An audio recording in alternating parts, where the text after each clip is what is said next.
हज़रत दाऊद अलैहिस्सलाम की वो कौम जो अल्लाह की नाफरमानी की वजह से बंदर बन गई। या अल्लाह ما هذا احتلالوا بالكردن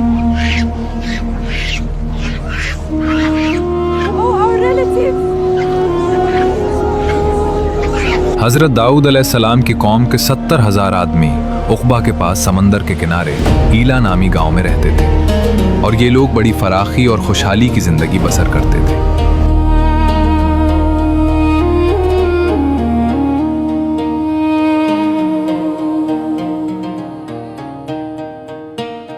अल्लाह ताला ने उन लोगों का इस तरह इम्तहान लिया कि हफ्ता के दिन मछली का शिकार उन लोगों पर हराम फरमा दिया और हफ्ते के बाकी दिनों में शिकार हलाल फरमा दिया।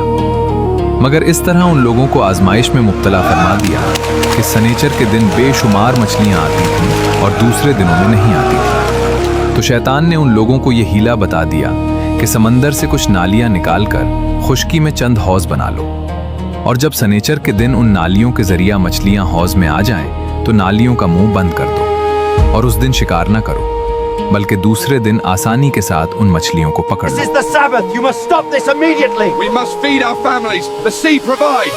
You mock the Most High. This catch is forbidden. उन लोगों को ये शैतानी हिलाबाजी पसंद आ गई और उन लोगों ने ये नहीं सोचा कि जब मछलियां नालियों और हौजों में मुक़य्यद हो गईं तो यही उनका शिकार हो गया। तो सनीचर ही के दिन शिकार करना पाया गया जो उनके लिए हराम था। इस मौके पर उन यहूदियों के 3 गिरोह हो गए। कुछ लोग ऐसे थे जो शिकार के उस शैतानी हिला से मना करते रहे और नाराज और बेजार होकर शिकार से बाज रहे, और कुछ लोग इस काम को दिल से बुरा जानकर खामोश रहे। दूसरों को मना न करते थे, बल्कि मना करने वालों से ये कहते थे कि तुम लोग ऐसी कौम को क्यों नसीहत करते हो जिन्हें अल्लाह ताला हलाक करने वाला या सख्त सजा देने वाला है। और कुछ वो सरकश और नाफरमान लोग थे जिन्होंने हुक्म खुदाबंदी की एलानिया मुखालिफत की और शैतान की हिलाबाजी को मानकर सनीचर के दिन शिकार कर लिया और उन मछलियों को खाया और बेचा भी। जब नाफरमानों ने मना करने के बावजूद शिकार कर लिया तो मना करने वाली जमात ने कहा कि अब हम इन मासियतकारों से कोई मेल मिलाप न रखेंगे। चुनाचे उन लोगों ने गांव को तकसीम करके दरमियान में एक दीवार बना ली और आमद और रफ्त का एक अलग दरवाज़ा भी बना लिया।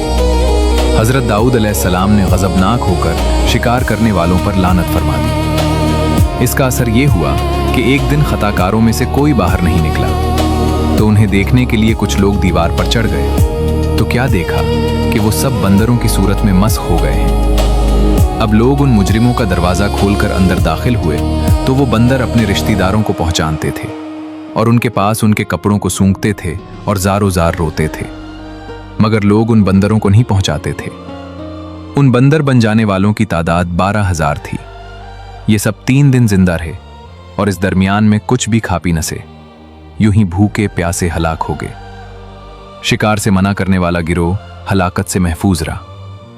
इस वाक़या का इजमाली बयान सूरह बकरा की इस आयत में है कि और बेशक ज़रूर तुम्हें मालूम है तुम के वो जिन्होंने हफ्ता में सरकशी की तो हमने उनसे फरमाया कि हो जाओ बंदर धुतकारे।